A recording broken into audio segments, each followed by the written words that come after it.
A ghost ship is a vessel still at sea, but it doesn't have a crew, or if it does, all of them are dead. And these are the creepiest tales of ghost ships you'll ever hear.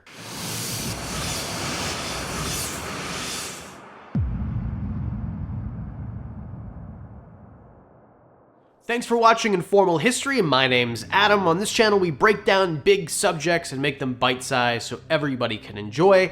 And today is a fun one. Because anytime there's a ship that's found with either a dead crew or no crew at all, it's always shrouded in mystery. So let's talk about some of my favorites. Also, there are ghost planes. That's a real thing too. If you want me to make a video about that, let me know in the comments section below. The Caz 2 is the most recent one on the list and one of the most recent mystery ships to ever be found. The Caz 2 was a 12-meter catamaran that was discovered drifting off the coast of Australia in 2007. The catamaran only had a 3-man crew, but they vanished without a trace. None of them were ever seen again. And despite the modern era where GPS tracking and rescue technology are very advanced, there's never been a reasonable explanation to what happened to everybody aboard the boat. The Caz 2 was owned by a 56-year-old skipper named Des Batten, and he set sail with his friends and crew members Peter and James Tunstead. They set sail from Arley Beach in Queensland, Australia, and their plan was to sail the vessel across the northwest coast to the town of Perth, which is a trip that would take several weeks. And on April 18, 2007, the Caz 2 was spotted adrift by the Australian Coast Guard, and when rescuers aborted the yacht 3 days later,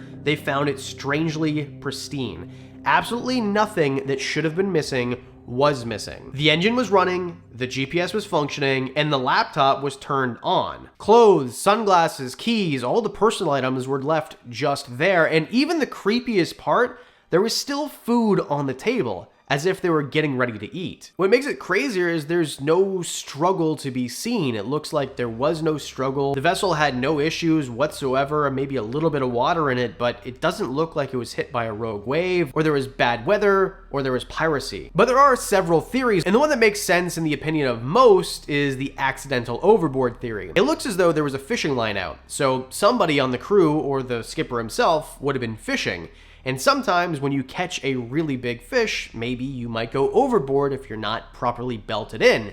If that was the case, and somebody in the crew was fishing and went overboard, perhaps the other members that were on the boat tried to save whoever it was that was overboard. And in this area, it is known for very, very fast tides and moving waters. So what could happen is you jump overboard, I'll be right back, and all of a sudden you look back and the boat is almost on the horizon. And then there's the theory where some investigators speculated that the crew may have tried to fix the yacht's torn sails because it was found with the sails a little bit torn, definitely not so much that it had to be abandoned. The idea is they accidentally tipped the boat, they all fell overboard in the process, and there was no nearby vessels to rescue them, so they all perished. And then there's the theory of piracy, but generally if pirates were to board the ship, wouldn't there be something missing? All the valuables were left there. What do you think happened to the Caz 2? Let me know in the comments section below. Another more recent ghost ship was the High Aim 6. This ship was found without its crew, and it raised unsettling questions about the fate on those aboard,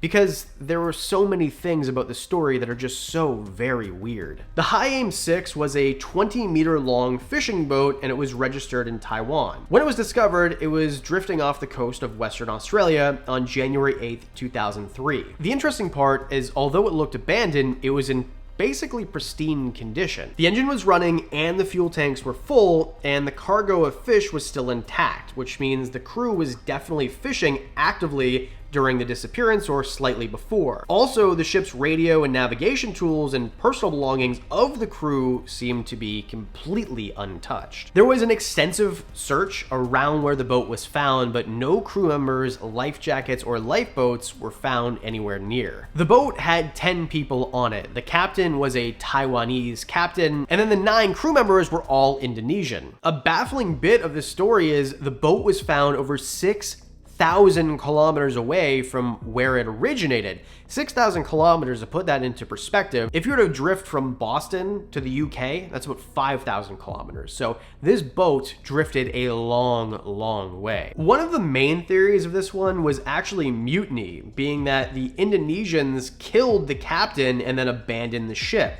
However, there's really no clear evidence of violence that was found, and the whereabouts of the crew members are unknown. If this was the case, then the crew members would have had to found a way off the ship. That's the entire point of a mutiny, is to get away. It's also speculated that maybe the entire crew just left the ship intentionally. Perhaps there was a life raft, but the point is, why would they abandon a perfectly functional vessel? And also, there was no distress signals found. Maybe it was illness or poisoning. There is definitely a lot of times where this has been the case in history. That could have been it too. But the real twist here is there was a body from one of the crew members that was found. The crazy part about it is the body was found on the shores of Madagascar, which is nowhere near Taiwan or Indonesia. There was no signs of foul play to the body, so the mystery still remains. What happened to everybody that was on this ship? For our next one, let's go to the Arctic, the SS Bimo. The SS Bimo was an early 20th century cargo steamer that gained notoriety for being abandoned by its crew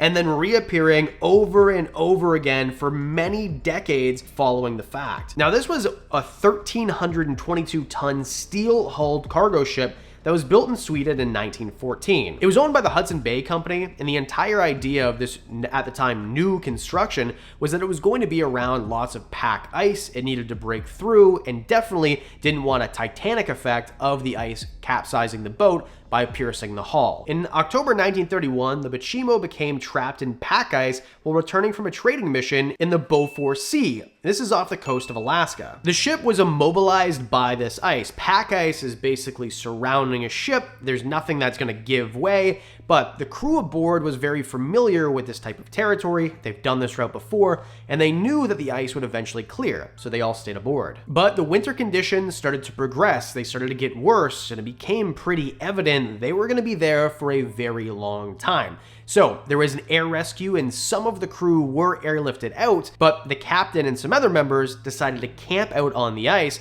and thought, hey, this is eventually going to clear. I want to stay with my ship. But on November 24th, a violent snowstorm hit, and then when the storm cleared, the Bimo had vanished. So the crew assumed that the ship had sunk, but to everybody's surprise, it was spotted a few days later, drifting almost 72 kilometers away. And although they attempted to retrieve it, it was just unsuccessful, and the ice made it too dangerous to board. So with winter closing, they eventually abandoned the efforts, and although it was assumed the ship was just going to sink, it was seen over and over again for many years. A group of Inuit hunters found it in 1932. It was still intact and drifting near the same area where it was abandoned. And then in 1933, the Hudson's Bay Company sent a mission to recover the ship, but the effort failed when the Bimo was trapped in the icy conditions, very similar to where it was abandoned in the first place. A few years later in 1939, a group of explorers attempted to board and salvage the ship, but found it in poor condition and it was still stuck in ice.